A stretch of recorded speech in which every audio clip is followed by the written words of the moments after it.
Okay. I actually have the same microphone as you. Well, I'm using a Oh, yeah. different one, but I have that one Hmm. as well. So I was like, wait, we have the same microphone. But you're Yeah. also, well, we were just talking. You're also a podcaster, or you had a podcast that was focused on running, you said? Yeah. Yeah. So it was Mm. like it was in the middle of COVID. I love The Office. And The Office Ladies podcast is done by two of the co-stars of The Office. And I kind of found it during the middle of COVID. And so my mom and I would sit in the kitchen, we'd have a puzzle and we'd just listen to the podcast. And I was like, this is kind of cool. And I was like, what if I did this? And I didn't really have anything that like I talk about on a podcast except for running. And I was like, you know what? We'll do it. So it's kind of modeled after the Office Ladies podcast. But Ah, yeah, we just talked about like each year we go to just kind of the same races. So we talk about like each race. Then we did interviews of the coaches. So just hearing how they got into running and then we'd interview each other. So it was just like, it was a good way to keep in touch, especially like with yeah. distance and everything. But Right. it's very, very much like discontinued now. I have like one more that episode that's kind of like on the horizon every year. I'm like, okay, I'm gonna put it out, I'm gonna edit it, I'm Right. gonna produce it. But that has not happened for the past 2 years. So, but No. that's like the last one. I think that's gonna be going up there. But Ooh. yeah. Running, you say races like distance races? Yeah, it was mainly cross country. We had a Okay. couple of episodes about track, but I felt like I just had so much more of a tie, and there's so much more of a family culture in cross country than there was in track. Is it like the region you're in? Because you said family culture too? Is it also regional or no? I don't think so. I think just to the nature of cross country is like everybody's running the same race, compared to track where you have the sprinters, you have the long distance, you have like the hurdlers or the jumpers, and so everyone kind of Gotcha. specializes. A running podcast, we could totally get into that because I mean, partially it's like I started running, it was right before the pandemic basically, but just like full like marathons and halves and all that Wow. fun stuff. So yeah, it's like, oh, a running podcast. But you're also okay, so you're also president of transracial adoptees at an Instagram page? Yes, we do have an Instagram. I think it's transracial adoptees at Ohio State. I would have to double check on the Instagram, but this is my Okay. first year taking over. So yeah. Ooh, okay, wait. So wait, are you currently at Ohio State? Yes. Did you grow up in Ohio? Do we talk about this? Have we just No. already? No, Okay. you're all good. I'm actually from New York, which I see like you're from New York too, which I was like, that's so What? funny. I'm from like Midwestchester, Yeah, yeah. Hudson Valley region. I do Yeah. know where that is. But you are at Ohio State because you're pursuing your education. Yes. How Yep. did you end up at Ohio State then? Yeah, so originally I ran for a D2 college out in Connecticut, like a very small one. Didn't end up finishing out the whole year. I did cross country and like half of indoor track. But due to a couple of injuries and things like that, I eventually like just didn't finish out the year. And I was also going for into school for cybersecurity and computer science. And I was like, I kind of Mm, got through part of that degree and I was like, I don't know if I exactly want to do this. And at the same yeah. time, I was getting interested in physical therapy. I was like, I think it's time for a transfer. I'm not sure that this school's a great fit. I ended up making like a spreadsheet of like 100 different colleges that I was like going to transfer to. I only ended up actually applying to two colleges to transfer to, Indiana University at Bloomington and then Ohio Yeah. State. Just honestly, really just random, the two of Yeah. those. Like I had looked at a couple different things, like obviously academics. I actually looked at like their Mandarin programs for language learning. I Mm, wanted a bigger school. I did want something farther away. Um, and so I also wanted to like kind of see what their physical therapy programs would look like because I was sticking with computer science because I was already halfway through my degree. right. Kind of want to also set myself up for success for physical therapy. So which school kind of also does that? So I applied to Yeah. those two, got into both, but I was just like I wanted like a city atmosphere in Yes. Columbus. I wanted to be closer to home. And it was funny because I didn't even know at that point that there was a transracial adoptee club or an adoptee club in general. Right? That wasn't even one of my considerations. And then I got here and I was like, I don't even remember where I found out that there was a club. It might have been like the involvement fair, but I was like, oh wow. So I was like, I joined my Yeah. first year, and there's also a local group that's pretty active too in Columbus, the Encompass Adoptees group, and they do a lot. So yeah, it's just really cool. Wow. Okay. Because so it's like I live in New York, but I did go to OU, so like Ohio Oh yeah, University, but I yeah. grew up in Maryland. But it was kind of I didn't really think about like finding a city sort of metropolitan type place. It's ironic because currently now, like being in New York, in the city more, we have like a really big alumni group in from OU. And I Oh, was like, I actually nice. started to connect with that just a little bit more now recently. So it's so funny because you went from New York to like Midwest, and then now you're like, well, yeah, it's like how do we end up in the Midwest when we don't grow up there? Because I mean, of course, there's a lot of adoptees who I know are in Ohio and like live there. So somebody else who also went to OU, she's also pursuing her studies, but she grew up in Columbus. So I was like, Oh, yeah. oh, that makes sense. Like you found OU because you're yeah. But people like who come from the East Coast, it's always interesting. Like how because a lot of people would ask us like, why are you here? It's like, Yep. oh, this and that. Interracial adoption. Yes, I do remember following the because I saw Ohio State too. I was like, that's really cool that there's a group. And Ohio State's actually really a big population too, if I remember correctly. I think most of Columbus is really like students from the university. And it's also a Yeah. Big Ten, and if people who are Yeah. into the college football stuff, that's a big deal. Yeah. My previous school was a big D2 football school, and then my current school is obviously a big D1 school. But high school, I never went to a full football game. I went to one, stayed for 10 minutes. It was pouring rain, so cold, and I was like, Right. this is not it. And I just like left. You don't go Um, back. yeah, yeah, exactly. But like here, I'm like, okay, like I could get into football. Just my team though, but it's Yeah. fun. Yeah. Yeah. Yeah. I mean, part of that is like because it's such I guess it's like a good team that there's more like motivation. It's like, let's cheer on a team that's winning.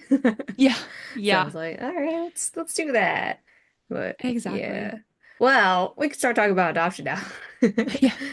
But please, I'm curious to know more about your adoption and I guess how you ended up in New York, essentially. Yeah. So I was adopted from Gaozhou when I was just about a month and or a year and a month. They didn't really have any information. Really, I don't think I was really left with anything, like no like articles of belongings or just any notes, nothing. I was left and I was in the orphanage for about a year and a month, and then my parents came and adopted me, and then they live in New York, so I went back to New York. Mm-hmm. And I have two sisters who are also adopted, so I went back when my family went to adopt them. So I've been back to China twice for that, and then one more time I was on a service mission trip back to China. But other than that, I haven't been back. And I haven't done too much searching. I did like a 23andMe.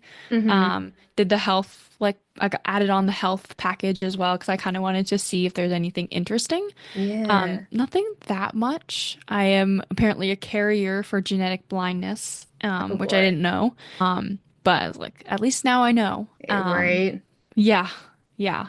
But other than that, there's just not a lot of information, which I feel like is typical of a lot of people who are adopted from China. Yeah. But yeah. And because you're two younger sisters, I take it. One is older and one is younger. Yeah, so Oh, I'm the middle really? child. Yeah, Whoa. Okay, but but I you was you adopted you first. were the first to Yeah. be adopted, so you went back to China, and then so that's very interesting that they went like older and then well younger. I can see that like going back and adopting, you usually get like a younger baby, but going back and getting an older sibling too. Wow. Do you know why your parents decided to like adopt in general, or then just like go back as well? I mean, that's I'm three of not. you. Yeah, there. Yeah, and it was quite a bit of a gap too. I remember in adopting because my younger sister, she is pretty close to my age, about a year and a half younger. I think they adopted her when she was 2, so it wasn't terribly big of a difference between Hmm. like my adoption and her adoption. Um, but then I think there was a very big gap. I want to say close to like maybe 4 or 5 years in between my sister and I being adopted that they went back and Hmm. adopted my older sister. But I think that was just kind of like the way that the adoptions were going in terms of like the trends of like how long you're waiting for a child Oh, I and things like see. that that kind of pushed that timeline. But I think they always wanted to have more than just one child, and so I Yeah, think three yeah. was a good number. Yeah, Yeah. well, three girls too, so it's like, ooh. Hmm. Yeah. So you end up being the middle child, and then it sounds like the way the process went, you and your younger sibling were probably around like 6 or 7, I guess. Yeah, I think so. Like, I don't remember very much going back. Yeah. I do remember though, like, I was the first one out of the car when we got to the orphanage, and like I ran because we had seen like, you get photos and like Hmm. they send notes sometimes of the child that you're waiting to adopt. And so I had seen photos of my older sister and everything. And so we kind of felt like we kind of knew her. And so Yeah. we like got out of the car. I like raced into the building to kind of like meet her, and I was the first one that did end up meeting her. But that's like kind of the only memory that I have in terms of Yeah. that. Like we have lots of photos, Oh, but sure, I was sure. still very young. Yeah. Wow. So it's like Yeah. a friendship that was formed. Are you all from the same area too? Yeah, different provinces. I don't know. I don't remember where my sisters were adopted from, but I was from down south, Gaozhou, Guangdong. But I don't really remember where they were adopted from. Are you all still in contact now? I ask this because sometimes siblings, I don't know, you Yeah, yeah, know. especially in the adoption Oh community, it's hard yeah. to tell. It's Yeah. hard to tell. Yeah, no, we're all still in contact. We're all still close. We just my sister, she's a freshman in college, so she and I were both home for the break and for Thanksgiving. And then my older sister, she lives at home. So yeah, it was good seeing everybody. Oh yeah, that's right. Oh yeah, because the holiday just passed. I was like, Yeah. wait. Yeah, so we are getting into holiday season, so all videos are just gonna be wearing sweaters. Yes. That's where we're at. I was thinking about that earlier. It's like, oh, it's just gonna be a different sweater. I almost wore the same sweater that I had for the last recording. It's like maybe I'll wear a different one, and it looks like I changed my clothes. I don't really though, I'll be honest. No, I feel like I have like I call them my comfort clothes. They're like maybe Yes. five outfits that I just like rotate. I feel like I rotate through, and I'm like, it's just because these are like my comfiest outfits. Like I love them. Yes. Yeah, if you're home and when you because you mentioned you were looking for like language programs and then so at Ohio State, do you actually study Mandarin too? So this is my first semester taking Mandarin. So I'm in the College of Arts and Sciences, so I have to Mm. take 3 semesters of language. But I had taken when I was younger, we did Mandarin school, Chinese school. We only did Yeah. it for like 2 or 3 years, not that long. Sure. It was like hard. It was Monday evenings. My mom was also babysitting my cousin, so she was like schlepping around like so many kids. It was a little chaotic. So we only did that for 2 or 3 years, but my school district was a very diverse school district. So they offered Mandarin starting at 6th grade all the way up. I did 6th grade to 10th grade, and 10th grade was when COVID hit. So I kind of was like, yeah, I'm kind of about done with this. That was kind of it. 6th grade to 10th grade. And the expectations were not very high in the class. I would say my reading and writing were much better than like listening and speaking. Mm. We did not have to really memorize the tones. So you can just like imagine somebody in like Hmm. speaking with an American accent, but trying to speak Chinese words. Yeah.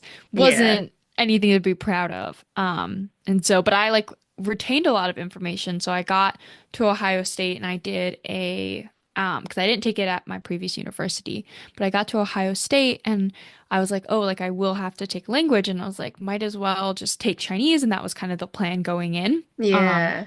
and so I did the language placement test, and he's like, like you've retained a lot, but he's Yeah. like, our program is so focused on speaking, and you're Yeah. just not there yet. So he's like, you have 2 options. You could start over and like start from the beginning and just kind of work your way up to get through the 3 semesters. You Yeah. could study a little bit and then jump back in, and we'll retest and see where you come. Because he's like, I don't want you to necessarily waste what you have so far. And so I was like kind of debating. I'm like, do I want to build back up again? Do I want to just self-study and jump in?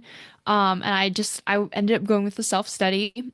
I saw a flyer on one of the like buildings that was like, oh, Chinese tutoring, $20 a week. And I was like, oh, easy. Oh, nice. So I was doing like kind of a combination of self-study and then like working with a tutor to really just practice like that pronunciation because everything like Yeah. through the books, everything I'd kind of learned already and written and reading. Right. Yeah. But it's just getting that like pronunciation and it's so I retested and he's like, well, you're in like the last semester that you have to take, and right now we're offering an oral speaking intensive class. And he's like, I think you'd be really good at that. I was like, oh, okay. And he's like, it's really focused on the speaking part. So you'll get pretty Yeah. good at that. I was kind of sweating my butt the whole summer, like this is gonna be what drops my GPA. Like I don't know how this Uh, is gonna go. And so it's every day of the week. It's 4 credits every day of the week for an hour. So it's okay. very intense and it moves quick. I actually do enjoy it. I feel like I am learning a lot in terms of just like communicating and just I think confidence too of navigating a different Right. language. There's just and I'm also I've taken linguistics here too, and it's very interesting because we talk a lot about like second language learning and things like Mm, that. And like, you can try what I've kind of what the teachers have taught us is like you can really try your hardest, but there's always going to be, if that language is your second language, there's always going to be kind of that like you might never get to the full mastery because it is your second language. No matter how many mm, years you can sound so close to a native speaker, but the way, if you're learning a second language, everything in the second language is being mapped into your first language. And so you're always yeah. comparing and going back. And so it's interesting because even just saying sounds in Chinese, like one of the teachers was like, yeah, you're having a lot of trouble with some consonants, like the J sound. And just like, I was putting my tongue in the wrong place. And like, it Yeah. sounded right to me, but it was just like, kind of like, going back and going through like, oh, you've got to move your Yeah. tongue in a different place. Like the air's got to come through differently. So it's very Mm, interesting. There's just so much more to learn that I probably might never get to. So it's mm. very interesting. Yeah, because I've heard, I think there's also studies about it too, but the way, or people can tell we're not like native Chinese people because whatever language you do learn or whatever language you do speak, it does sort of formulate the actual physical characteristics of like your body, well, your face mostly. So, like, there just might be Yeah. points where like our physical ability to even make that shape or sound is not there because we didn't learn that language or something. I mean, I'm definitely sure there's a handful of people who are like naturally just able to code switch or like speak those multiple languages, but it's not that easy. Yeah. And it's interesting too, because I feel like a large part of me would want to be fluent in Chinese to be able to like go back and navigate China like by myself without having to go with a Yeah. translator. But it's also like, it's I'm learning Mandarin now, but like I come from a southern province where the main dialect is Cantonese, and so Mm, I if I ever master Mandarin, which I don't know if that'll ever happen, but if I master Mandarin, it's still not Cantonese, and even then, it's still not might not be that local dialect that's spoken in that town, right. because there's just so much linguistic variability and Yeah. diversity there. So I think that's like something interesting. It's like you can get close, right? Like learning Mandarin Mm, is a way to like get close to your heritage and everything, but you might not get fully there. yeah. Oh yeah. So. Because you grew up in New York, not too far, but like would you go to Chinatown at all? And then it's like I think they speak Cantonese in like Manhattan's Chinatown, but they speak Mandarin in Flushing in Queens, Mm, so yeah. I didn't know that before coming Yeah, here. no, me neither. I don't remember like not a lot of my childhood. I don't feel like we went to Chinatown. More so when we were younger. I feel like we Hmm. had a friend who lived in either Taiwan, I think it's Taiwan. She lived in Taiwan for a couple of years, and so we would meet up with her and she would take us out to a restaurant, I think in Flushing. But we honestly didn't go to Chinatown or Mm, Queens very yeah. often for that, especially not after COVID. That like Oh, we didn't travel into the true. city very much after that. Yeah, I think I'm the opposite of you. It's like well, you went to OSU and then it's like I moved to New York in like post-COVID, like right after Hmm. COVID, sort of, or still was bouncing back, I guess, from it. That's definitely different, it seems. Now that things are like picking up more again, I am noticing it's like, oh yeah, things are a lot more like all the you have all the what do you call it? Like not official street vendors, but the people with like the knockoff designer stuff. Like, there's more of them Oh out yeah. again. Oh yeah, I yeah, think of the yeah. word, but he was like, oh, I forgot these guys were a thing because definitely 2020, 2021, I didn't see many of them, even if I Yeah. did like go into Chinatown. Hmm. They're all back now. If anybody's looking for their Yeah. Kate Tourist. Spade knockoff or Yeah. whatever they got going on. Yeah. Yeah. No, Yeah. we had, I think the biggest thing that we had impact, obviously, I mean, for me, I was a sophomore in high school, so school shut down. Hmm. Um, but I think the biggest thing too was we had this family friend who ran a Chinese restaurant, and I mean, we were there probably twice, maybe three times a month, like eating there. It Mm, was like that was kind of like our Chinese place, our place to get food and like talk with our friend. At the start of COVID, like she was kind of shutting her restaurant down because she just wasn't uh, able. People were like not buying from Chinese restaurants at that time hmm. because of like the fear, quote unquote, You're of, you know, like right. buying from Chinese restaurants, which is like ridiculous. But she was kind of like her restaurant business was just kind of dwindling, and so she ended up having to shut down that restaurant. And since then, like we just our family don't doesn't really have a connection anymore Mm. to the food because it wasn't just the connection to the food in the restaurant, it was also a connection to our friend. Yeah, that was another thing. Oh no. So did they go out of business post-COVID? Yeah, she's still not. She has, so it's two Mm. restaurants. So her other restaurant, her partner runs in New Jersey. We haven't ever been there, but the one in our town is closed and it hasn't been. And even the mall that it was in got knocked down. So even Wow. if she was to reopen the restaurant, we don't even know like where it would be. Wow. Yes, that is a whole nother question about shopping malls. Hmm. They seem to be dwindling or they're not like doing as well anymore. From when we were kids probably. So Yeah. like much younger. Yeah, Yeah. I was talking to my mom earlier and she's like, "Yeah, I have all these phone books. I should just throw them out." And I was like, "Because now you can just Google stuff or you have an Yeah. app for it." And I was like, "Ah, it's wild to think about how much things keep changing, I guess. Things will keep Yeah. changing, of course. Not to say. Yes. But Yeah. I was gathering, it's like, okay, sounds like your Mandarin or your Chinese is will definitely get you by. It sounds like you definitely get by if you go back to China, especially in the main cities, right? Like Yeah. Beijing, I'm sure you'd be golden. But yeah, going back to like your home, like where you were from or your hometown, I should say. Think you have like a desire? I don't, well, I hope. Yeah, do you think you have a desire to go back? Yeah, I have honestly, I haven't thought about it too much. In terms of like searching, I've really only done the 23andMe. But Hmm.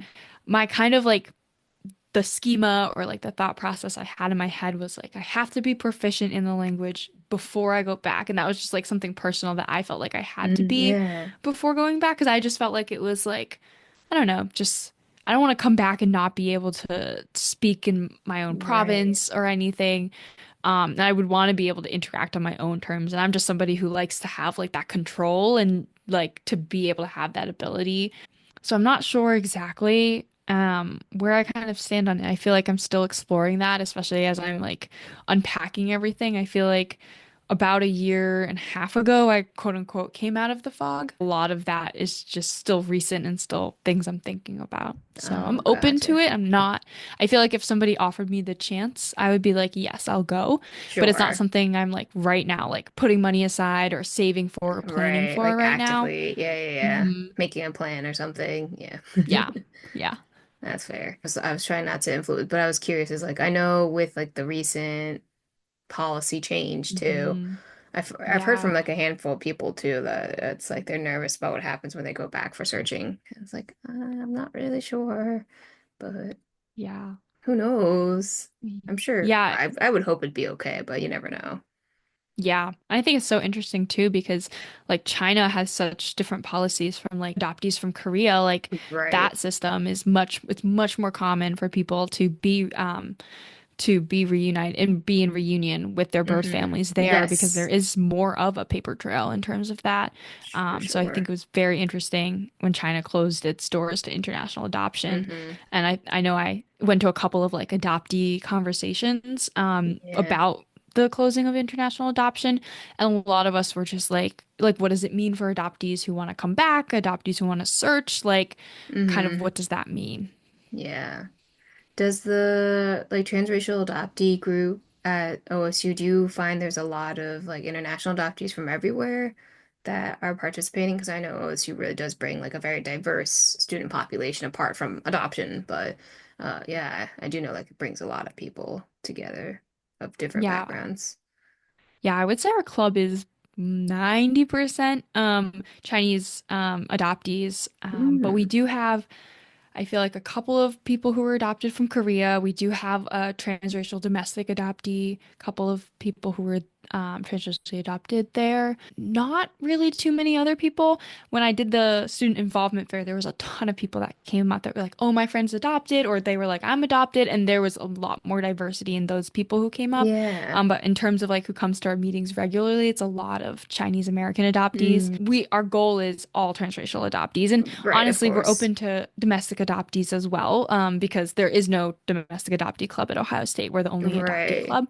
So we're open to like any and all adoptees. We do mainly constitute that Chinese Oh yeah. adoptee population, which I'm like, they were one of the biggest Yeah. yeah, boom Yeah. in adoption for international. So, It's true. It's just the timing of it too. I think a lot of us hmm are at that age of like later, early 20s to like getting into our 30, like later 30s. A lot of us are in Yeah. that like discovery coming out of the fog or finding connection with other people who have the same experience. I was curious though. I was like, oh, I do feel like as we are getting older or like as time is passing, like even there's a really big adoptee organization here in New York that seemed primarily it was like Korean adoptees were on the board and the leadership was like from Korean adoptees.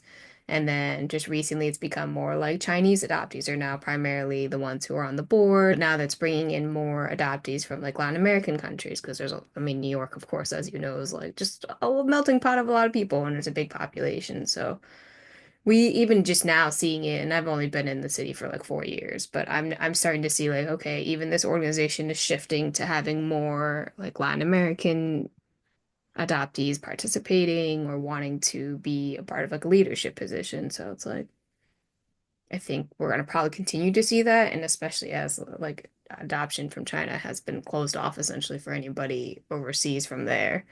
That so we're probably not gonna see many of us anymore. So Yeah, one of the girls in my club, she was saying, like, now that the doors are closed for international adoption, it's like there's no more international adoptees coming from China anymore, which is like, hmm it's an interesting thing. Like, whoever is in America now is going to be those transracial adoptees from China. Like, exactly. it's not going to grow anymore. I was like, wow, I didn't even think of that. Yes, yes, yes. There was somebody I was talking with. She's in the UK, but she's like Chinese Americans, like most of you were adopted to America. So, like, even for their perspective too, it's like we didn't have like a big group already, but now it's going to be even like smaller. But I also was thinking too, it's like, well, in 45 years, because it started in the 1980s, but like in 45 years. Well, I might actually still be around, maybe. Yeah, I probably will still be around when Yeah, it's just you don't hopefully. see a pop. Yeah, exactly. Cross my fingers that nothing crazy happens. But yeah, I was like, oh, I'll live to tell the tale.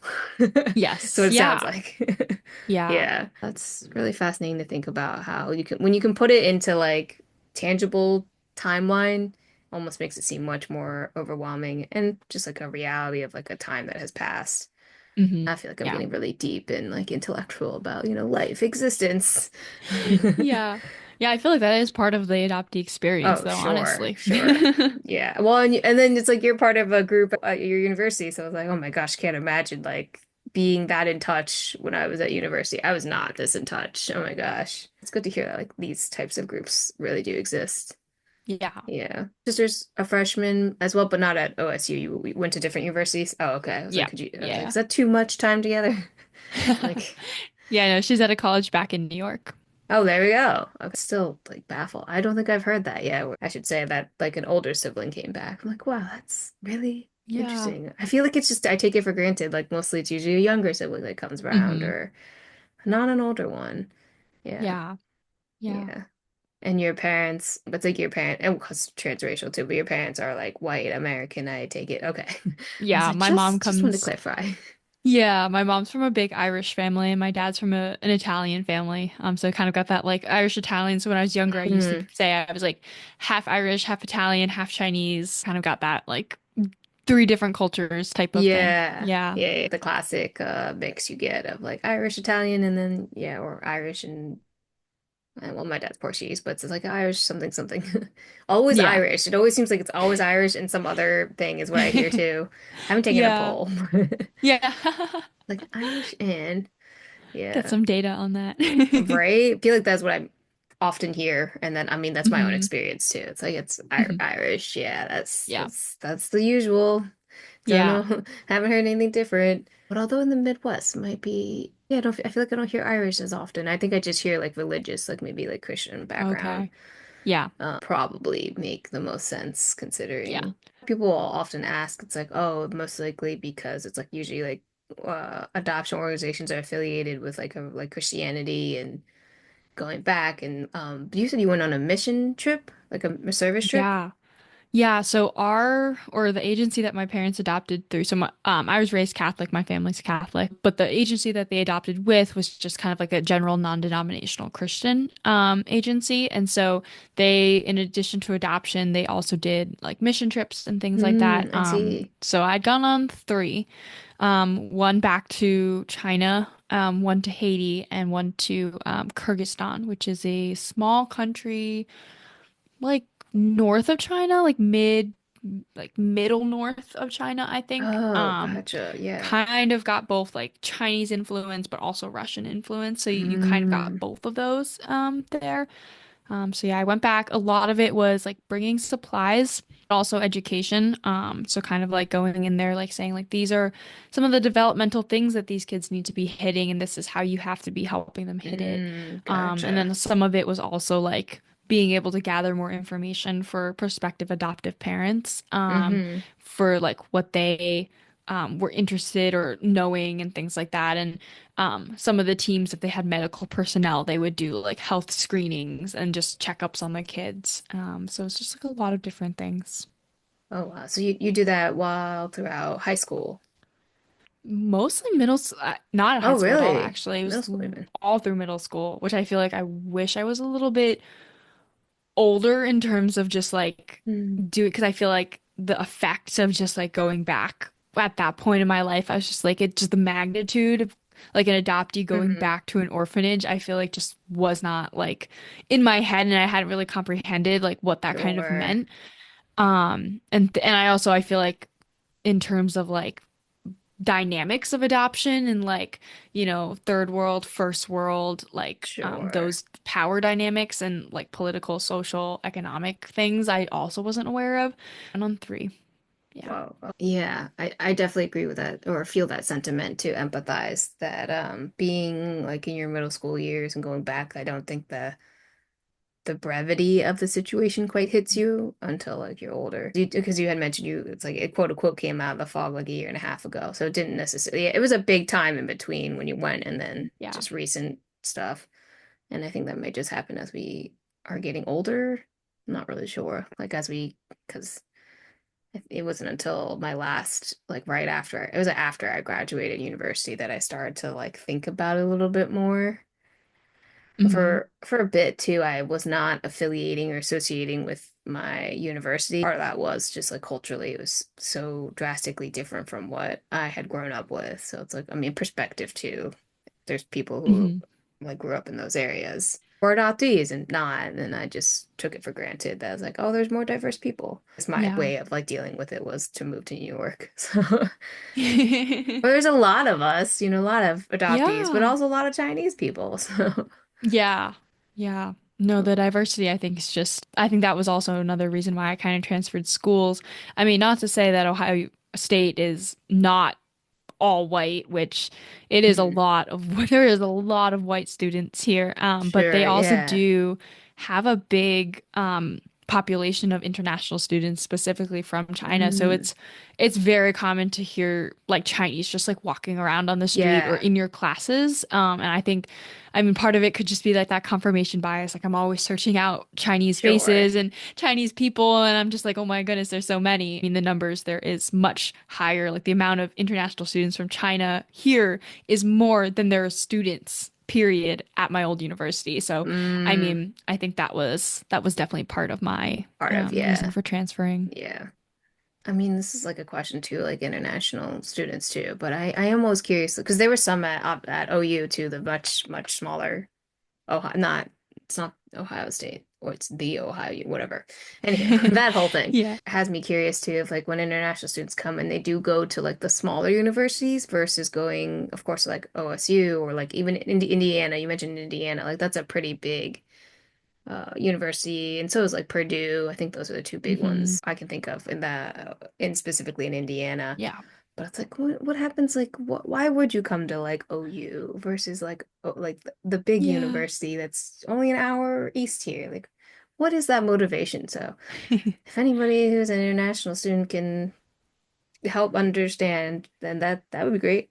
Because in New York City we have what like Pratt, SVA, like all the really big Yeah. art schools. NYU. Yeah. Right, NYU, Columbia, like I that Hmm. makes sense to me Yeah. when I hear like, oh, there's you hear Chinese and you see students of like from international, like in China or from China here taking classes like that makes a lot of sense because they're big Yeah. universities, but maybe part of it could be financial, so I shouldn't assume. Yeah, I feel like international students probably get a lot more money and a lot more incentive probably to come because all the Potentially. schools, of course, they're like, we love to have like students from 50 states and 43 countries. Like I feel like when I did admissions, they were always like bragging about their like how many Mm, countries and states they had students from. So I think like part of it could be like they probably get a uh, good deal coming over to schools here in the US. oh, you know what? You might have answered that question then. Yes, because there's probably incentive to have like certain people. So then if you help fund for them to like come, then they meet a certain like criteria maybe, and then they get funding in this other way. So okay, so maybe that's the answer. Glad we figured it Maybe. out. It could be part of it. I don't think it's the whole reason, but then I'm Yeah. sure that is a contributing factor to why that might be of like, oh, why would you go here? I got Yeah, because I feel like we money. don't we don't hear as many students going to like the UK or like Germany, Sure, France, or like Singapore. Like we don't hear as many going overseas on our end, or maybe I'm just not friends with sure. people that, yeah, Yeah. yeah, No, I feel like I don't hear many of that. I feel like I hear a lot of people in like the US deciding to go to schools like in the UK or something. yeah. But not necessarily like students from China going to the UK. I Hmm. maybe we just don't hear about it because we're not in the UK, but maybe if we ask somebody, I don't know. Yeah. Well, it's like is an international Chinese student going to Wales? Like what universities in Wales? Yeah, Probably, but like how many? yeah. But there are definitely like in numbers too. Like you can usually tell classes. It's like, oh, okay, the Hmm. four of them are of course probably from like different parts of China and they're speaking Mandarin, so like they became friends, I'm sure, because Yeah, and it's very yeah. interesting too, and we've had discussions about this in our club, kind of like some of the students, I've never had it me personally, but like some students will come up to other people who are Chinese adoptees and be like, "Hey, can you translate for us?" Or they'll start speaking Chinese to them thinking that they can speak Chinese back, and it's just kind of like they're Mm, like, "Yeah, I didn't know what to do exactly because like I can't speak like yeah, Chinese," and it's just like an awkward, there's a very clear divide, I feel like between the international Chinese students and then like us as Chinese sure. adoptees here at the university. So even though it's nice to have that diversity, we don't have that connection like That quite it hasn't we been would want bridged to. quite, yeah. Hmm. Yeah. And there is like there's a big organization on our campus is the Chinese American Student Association, CASA, and Oh it's a very yeah. big organization. But again, that's like Chinese American, not. And then we have separate clubs for students who are international students. So there's just still Mm, that just like cultural divide and like sure. wall in between. Yeah. Yeah, and I'm sure that comes with a little bit of like comfort too, of like Hmm. understanding like, okay, all of us together as transracial adoptees, we have this other element where, Hmm. and I'm sure like the students from China aren't like dismissive of it. They probably just don't understand it. So it's like there's a comfort for them in understanding like I'm with these other people. But I guess that depends also how much you're like in tune or want to connect in that way too. As I feel Yeah. like being in New York, I've connected more, not too, with too many. I won't say I've connected with a lot, but like maybe two people who are like from China and moved here, went to school and stayed here, or some sort of like that story. Like they went to Hmm. school here, but they stayed and live here and working. Yeah. So then I've become or like befriended a couple people like that, but that's like only two. So Yeah. like, who knows what will Yeah. happen in 45 years? I keep Yeah. saying that. Very true. It's like in 45 years. I mean, in 45 years, I will be 76. Yeah, so I'll be happy if I'll I'm still with it then. But I'll be 65. yeah, I was like, oh, we'll be up there. Yeah. 65 Yeah. is pretty young. I feel like 76 is kind of young, right? Yeah. Yeah. Yeah. I feel like you know, 80s when you yeah. then Oh it yeah. flips over. Then you're old. Yeah, like well, we've passed the quarter. I have passed my quarter arc Huh? of life. Yeah. So I was like, I'm here still. So that's a good Yeah. sign. Yeah. There you go. Four more But times. Just gotta do it 4 more times over. yeah, exactly. Oh my gosh. It does seem like you have really like connected more with your adoption and then of course being a part of the group at school. I don't know if there's anything else you wanted to share, like more insight about like coming out of the fog and then connecting with the group. Like has that been a huge part of like understanding or really coming to terms with some parts of adoption, I should say. Not coming to terms with it entirely, but parts of it. Yeah. Yeah, I think so when I kind of started coming out of the fog and like I'm still trying to figure out if there's like a different because I know that like we as a community have started moving a little bit away from that in Yeah. terms of like that phrasing, but I'm also like there's no other like word or like phrase Right. that I could just like capture that better. But I feel like it came at a time where I stopped running. So I was a runner from Mm. fourth grade. Well, I ran competitively starting in sixth grade all the way up to my first year of college. And that was like my Wow. identity. Like it was like my whole like being encompasses it. And I'm also the type of person that goes in like 110%. Like Hmm. I let things consume me in terms of things. And it really did. I mean, I loved being a runner. It was like my whole identity basically. Yeah. Um, and so I had kind of at the same time that I was coming out of the fog, which was funny because I was like, I felt like I kind of tried to come out of the fog in eighth grade, but it was like, like I kind of like dipped a toe in. I was like, we're gonna take Mm. a step back. But I was like, my freshman year of college, I was like, yeah, I think we're gonna go all in. Like we're gonna open up Pandora's box, and which was wow, definitely Pandora's box. Hmm. But it kind of also kind of came at a time where I was like kind of losing my identity as a runner and athlete. So I think that was super interesting because I did feel like for a large part of my time, like I jumped from like having my identity as a runner and now I was like in this space of like unpacking everything and I kind of Hmm. felt like I jumped like headfirst into like being an adoptee in a way that I'd never really been before. I feel like growing up I was always like, yeah, I'm not an adoptee. Like no, my parents are just white and I'm Asian. Like that's not being an adoptee. Like that was Hmm. Yeah, kind yeah. of like my like reasoning in my head and it's funny because there was a couple times my friends would be like, "Yeah, but your parents are white." And for a second I was like I looked at them and I was like, "How do you know that?" Like it just never Yeah. for me occurred to me that other people would recognize that I was adopted because I would just try so hard to feel like I wasn't adopted and Hmm. like pretend that I wasn't. And the fact that other people knew, or people just know by looking at my name too, like a very Italian last name, and like you don't look Italian. Hmm. Um, and so I felt like for most of my life, I kind of like shunned and packed away that part of myself. And then kind of like losing running. And then I kind of felt like I jumped like headfirst into like being an adoptee. And I feel like that too was interesting in exploring what does it really mean to be an adoptee? Like, what is that identity? Because there is Sure. very much a community and, you know, terms that the communities come up with that people use, like things that people do. And so it's just like, am I an adoptee enough? I felt like was like part of my identity Hmm. too, was like, yeah, I'm adopted, but like, do you have to engage with your story to be adopted? Do you have to be Sure. in a club to be adopted? You have to like reach this milestone or have this opinion in order to be adopted. And so just kind of like figuring that out was also like, how do you know if you're adopted enough? Mm. Type of thing. Yeah. Sure.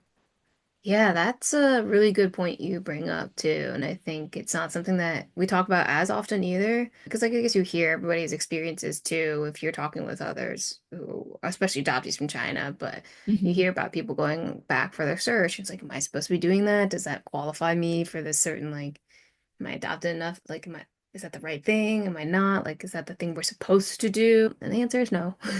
Yeah. But I can Yeah. see, yeah, it's a very good point you bring up too. Like, not only dealing and understanding like our own relationship with our parents and our families, is there a shame affiliated with like not doing certain things that others do? And I'm like, I feel like Hmm. there is. Yeah.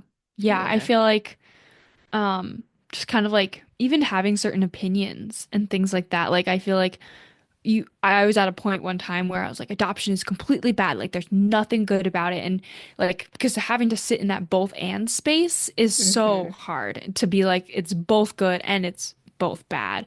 Yeah, And for a moment I was like sitting in the just only, it was only bad. And I think like that when I was in that phase, I was like, yeah, like that's what it means to be an adoptee, to just say that adoption is all bad and be angry and, sure, everything like that. And, but then to kind of be like, okay, like you don't have to be that in order to still be an adoptee. Like you can say that like part of your story is still good and like there are still things that you're like thankful for. And I know like sure. our community sometimes like has a bad like rep to the word thankful or grateful, but I'm like there Hmm. definitely are parts of my story that I'm very much Yeah, grateful for.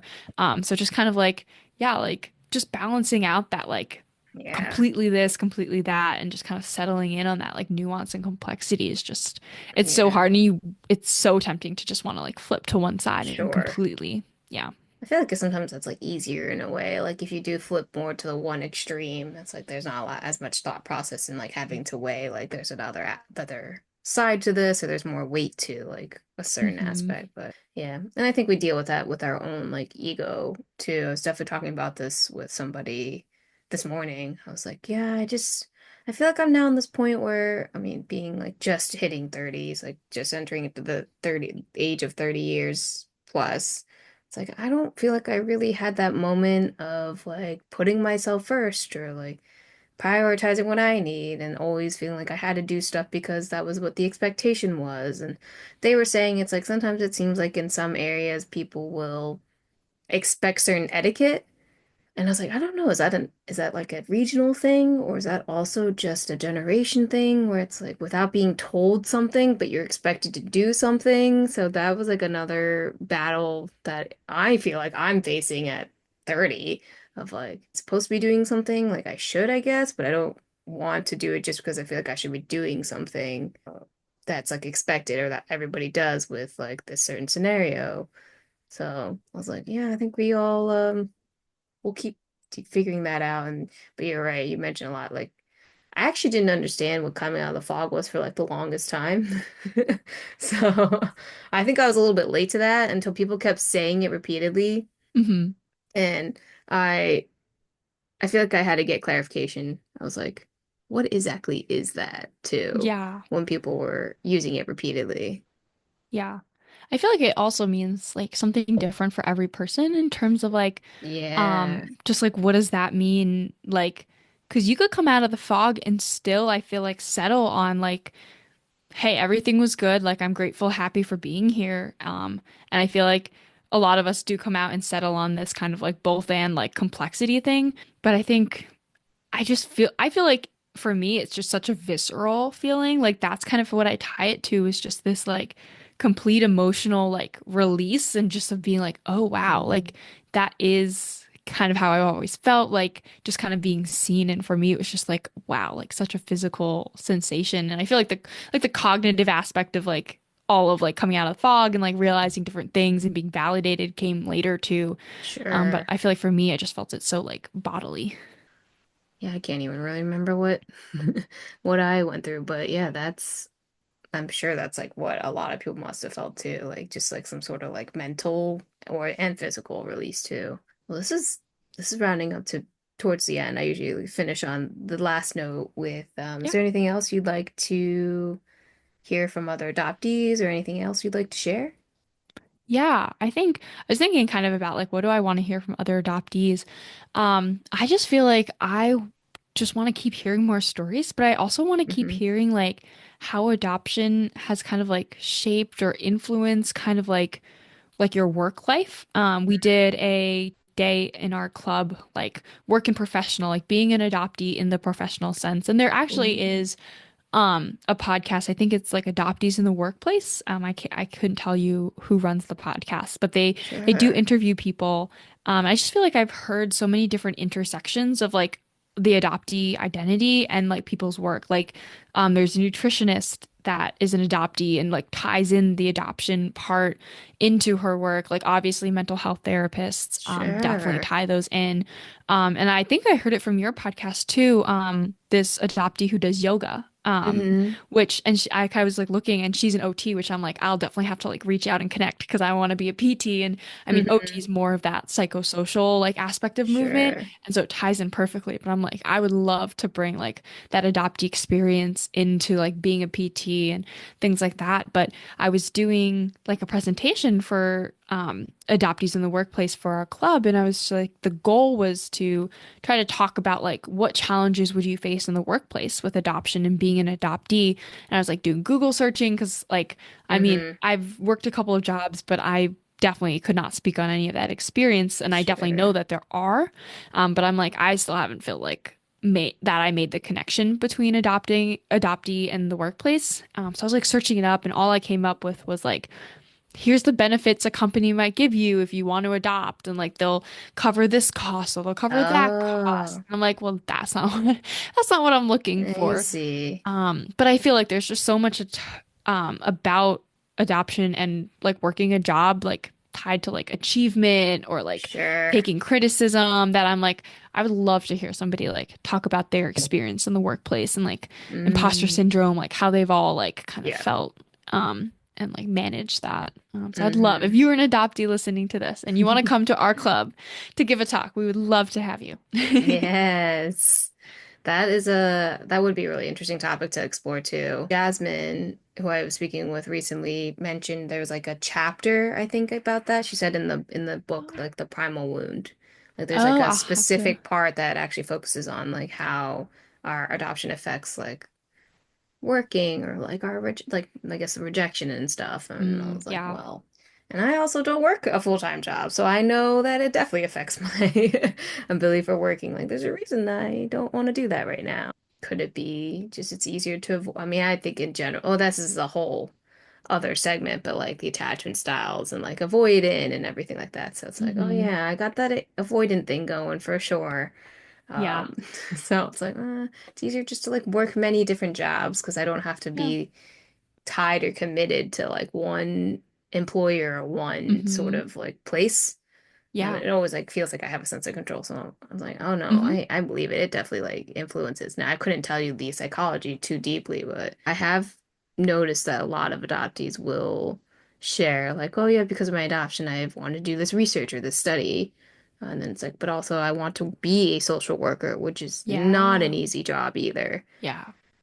So I always just like props to you, anybody who can be a social worker, but I feel like especially with your adoption history, like that must be Hmm. pretty challenging too if you're working with probably like abandoned kids or something Yeah. to that nature. Yeah. So I feel like a lot of adoptees are a lot of just like givers and like caretakers, and we put yeah, ourselves in those positions because that's like a way that we wanted to be cared for, and like sure. now we're trying to like ask for that ourselves. But yeah, I just Yeah. the roots go so deep. I feel like Oh yeah. every day I unpack something different, you know? Mm-hmm. Yes, yeah, it's like that's the thing that's going on right now. It's like, oh yeah. I feel like I have been one of those people who's like trying to give or live up to some sort of unspoken expectation, but it's just not really interested in it right now. Haven't really been that selfish teenager that I guess we all technically can go through, but I don't know. So I was like, Yeah. yeah, yeah. And then it Yeah. helps to have podcasting to process it and talk to other people. Yeah. Be like, yeah, I feel that too. It's like, yes, we're not Yes. alone. Do you want to share the Instagram or anything for, well, yeah, we should, I guess we could verify the one for the transracial adoptee group at OSU. And then if you want to share yours as well. On Instagram. I think we technically have a Facebook page, but we never post there, so don't look at our Facebook page. We are literally just transracial adoptees. I guess this was made early enough that nobody else Oh, took our nobody else name. has it. Yeah, so Nice. we are Okay. literally just transracial adoptees at Instagram. And I'm literally just Rina Stengalini on Instagram, so just my first name, last name. But yeah, follow us. We would love if you are somebody who wants to come speak, even if you're not like an established speaker or anything. If you're listening and you want to come speak to our club, we'd love to have you guys. We do a lot of collaboration with other adoptee clubs. So University of Dayton, I think. Oh yeah, They yeah. have a club, and then Kent State also. We just met up with them recently, or we're planning to meet up with them in the spring. They have an Wow. adoptee club too, so there's like a couple of them in Ohio besides us. So I was like very excited. Yeah. So it'll be good. But we always want to talk to adoptees. So we'd love to have anybody come talk to. That's so exciting. And then I guess any adoptees who are living in Ohio can like look up these groups too. Yeah. That'd be great if you guys like Kent. Well, so Kent is northern Ohio, I believe, and Dayton is southern Ohio, and you are like further east. Hmm. This is on my Yeah. mileage from when I went to OU for 4 years. You guys all can actually meet up. What is like central in Ohio? I think Columbus is like It's kind probably of the in the most, middle. yeah, you're right. Yeah. Yeah. I think so. So Yeah. maybe they will come to Columbus. Who Yeah, knows? that's what we're hoping. We usually try to like do every other year we'll go to their university and then they'll come to us. But last year Uh, some of the clubs came to us and so we're hoping they'll come to us again so we don't have to travel. So if you're in that club, maybe you can convince your you're, president to come to us. yeah, yeah, Yeah. that's cool. Well, Yeah. thank you, Rina. This was very lovely Thank and you. Thank you for appreciate your having me. flexibility with talking today. But thank you for holding space, and just having this opportunity for me and other people to just talk and share our story because I think there's just not many opportunities and or not many safe spaces, I should say, in the world today to be able to share and talk about our stories. Yeah. So I appreciate it. Ah, thank you. Yes, that is the goal is to always have like a space that we can all go somewhere and hear each other's stories. Because I think we all just really want to know and are curious, especially with that sentiment of like, oh, I feel that too, and oh, really interesting. You bring up like, I am adoptee enough. I don't know if that's a quote, Yeah. but or a hashtag, but I am adoptee enough. Yeah. Um, yeah, that's a little bit of a dark joke, but it reminds me of like Ken Enough. Barbie reference for Yeah. anybody who forgot about Barbie. Oh, you can't Um, forget about Barbie. Oh my right? goodness. It has an adoptee enough, Ken enough, Yeah. maybe Yeah. just put that Get a music. hashtag. Yeah. I am adoptee enough or Ken enough. I'll try to search and see if anybody's used that. But yeah.